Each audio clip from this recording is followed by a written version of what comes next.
Halo semuanya, kali ini kita akan belajar mengenai sifat koloid. Sebelumnya, kita harus ketahui apa itu koloid. Mari kita bahas apa saja sifat-sifat yang dimiliki koloid. Sifat koloid yang pertama, efek Tyndall. Efek Tyndall adalah proses pemantulan dan pembauran cahaya oleh partikel dispersi sistem koloid. Perhatikan video berikut ini. Terdapat 3 gelas kimia yang masing-masing berisi larutan, koloid, dan suspensi. Saat ketiga gelas tersebut disinari cahaya, maka yang terjadi adalah pada larutan, ketika disinari cahaya, cahaya diteruskan. Sedangkan pada koloid, ketika disinari cahaya, sebagian cahaya diteruskan dan sebagian lagi dihamburkan. Cahaya yang dihamburkan tersebut kelihatan dalam sistem koloid.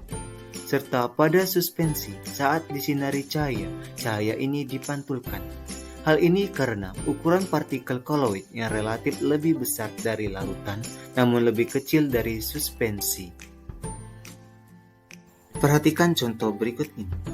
Pernahkah kalian memperhatikan ketika menonton film di bioskop? Sorot lampu proyektor akan tampak jelas ketika ada asap atau debu yang melewatinya, sehingga gambar film yang ada di layar menjadi tidak jelas. Hal ini karena adanya hamburan cahaya oleh partikel-partikel asap atau debu yang menyebabkan daya tembus lampu proyektor menjadi berkurang. Peristiwa penghamburan cahaya ini disebut sebagai efek Tyndall. Sifat koloid yang kedua, gerak Brown. Gerak Brown adalah gerak lurus partikel-partikel koloid yang arahnya tidak menentu, yang disebabkan oleh tumbukan dari molekul-molekul medium pendispersi dengan partikel-partikel yang terdispersi. Perhatikan video berikut ini. Terdapat gelas kimia yang berisi koloid.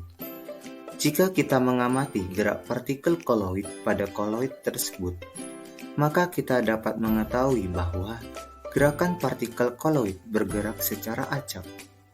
Pergerakan acak ini karena tumbukan partikel yang tidak merata. Gerak Brown terjadi karena adanya tumbukan antara partikel koloid atau fasa terdispersi dengan medium pendispersinya. Sifat koloid yang ketiga, adsorpsi.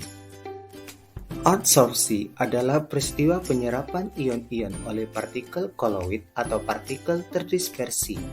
Adsorpsi terjadi karena gaya tarik molekul-molekul pada permukaan zat. Perhatikan video berikut ini. Terdapat gelas kimia yang berisi koloid.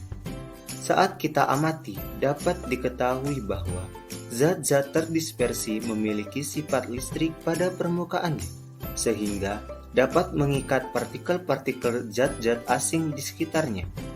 Inilah yang disebut dengan adsorpsi. Zat-zat yang terikat tersebut akan membentuk lapisan. Jika partikel ini mengabsorpsi anion, maka sistem koloid akan bermuatan negatif. Jika yang diabsorpsi adalah kation, maka sistem koloid akan bermuatan positif. Perhatikan contoh berikut ini. Pada proses penjernihan air menggunakan tawas, di mana saat menambahkan tawas atau aluminium sulfat ke dalam air, aluminium sulfat akan terhidrolisis membentuk aluminium hidroksida yang berupa koloid, sehingga dapat mengabsorpsi zat-zat warna atau zat pencemar dalam air. Sifat koloid yang keempat, elektroforesis. Elektroforesis adalah peristiwa mengalirnya partikel-partikel koloid menuju elektroda. Bergeraknya partikel koloid ke dalam satu elektroda menunjukkan bahwa koloid yang bermuatan listrik. Perhatikan video berikut ini. Terdapat 2 gelas kimia yang berisi larutan besi 3 hidroksida dan arsen trisulfida. Jika ke dalam suatu sistem koloid dimasukkan sepasang elektroda dan diberi arus searah, di mana arus negatif dari baterai dihubungkan dengan elektroda, disebut kutub negatif atau katoda. Sedangkan arus positif dari baterai yang dihubungkan dengan elektroda disebut kutub positif atau anoda. Hal ini bertujuan untuk melihat pergerakan partikel koloid. Partikel koloid yang bermuatan positif akan bergerak ke kutub negatif, sedangkan partikel koloid yang bermuatan negatif akan bergerak ke kutub positif. Pergerakan partikel koloid dalam medan listrik disebut elektroforesis. Sifat koloid yang kelima, koagulasi. Koagulasi adalah peristiwa di mana partikel-partikel koloid mengalami penggumpalan sehingga pasa terdispersi dan medium pendispersinya terpisah. Perhatikan video berikut ini. Terdapat gelas kimia yang berisi koloid. Koloid tersebut memiliki partikel-partikel koloid yang dapat mengalami penggumpalan, membentuk zat semi padat. Partikel-partikel koloid tersebut bersifat stabil karena memiliki muatan listrik yang sejenis. Apabila muatan-muatan itu hilang atau dinetralkan, maka partikel-partikel koloid akan bergabung membentuk gumpalan. Berikut ini merupakan partikel-partikel koloid yang terdapat dalam gelas kimia. Partikel-partikel tersebut memiliki muatan negatif. Saat ditambahkan ion plus, maka ada muatan positif yang ditambahkan pada koloid. Hal ini menyebabkan muatan koloid yang bersifat negatif akan dinetralkan oleh muatan dari ion plus yang bersifat positif, sehingga muatan partikel-partikel koloid akan hilang. Jika muatan pada koloid hilang, maka koloid tersebut akan bergabung membentuk gumpalan. Hal inilah yang disebut dengan koagulasi koloid, yaitu proses penggumpalan koloid karena adanya zat koagulan. Perhatikan contoh berikut ini. Pada proses penjernihan air dengan tawas, selain terjadi proses absorpsi, namun juga terjadi proses koagulasi. Saat air yang mengandung partikel koloid yang bermuatan negatif ditambahkan dengan tawas atau aluminium sulfat, maka aluminium sulfat akan terhidrolisis menjadi aluminium hidroksida yang bermuatan positif, sehingga akan terjadi proses penggumpalan atau pengendapan. Proses inilah yang disebut dengan koagulasi. Sifat koloid yang keenam, dialisis. Dialisis adalah suatu cara pemurnian sistem koloid dari ion-ion pengganggu dengan menggunakan selaput semi permeabel. Perhatikan video berikut ini. Terdapat gelas kimia yang berisi air. Kantong yang memiliki membran semi permeabel di dalamnya terdapat partikel koloid atau pasa terdispersi dan ion-ion.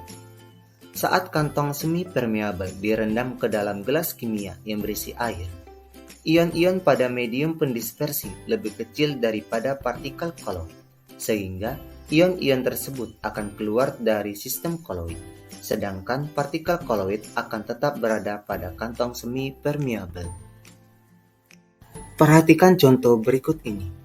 Proses pencucian darah menggunakan alat bernama dialyzer, di mana aliran darah akan melewati tubulus sementara cairan dialisat bersirkulasi di sekelilingnya. Pertukaran limbah dari darah ke dalam cairan dialisat akan terjadi melalui membran semi permeabel tubulus. Sifat koloid yang ketujuh, koloid pelindung. Koloid pelindung adalah koloid yang bersifat melindungi koloid lain agar tidak terjadi koagulasi atau penggumpalan. Perhatikan video berikut ini. Terdapat dua gelas kimia yang berisi air sabun dan susu.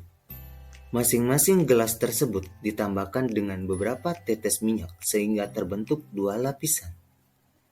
Saat dilakukan pengadukan, terjadi perubahan pada gelas yang berisi air sabun dan minyak. Pada gelas tersebut, air sabun dan minyak dapat bercampur. Namun, pada gelas berisi susu dan minyak tidak dapat bercampur. Hal ini karena sabun merupakan emulgator yang mengandung koloid liofil dan liopop. Sedangkan susu tidak mengandung koloid liofil dan liopop karena bukan termasuk koloid pelindung.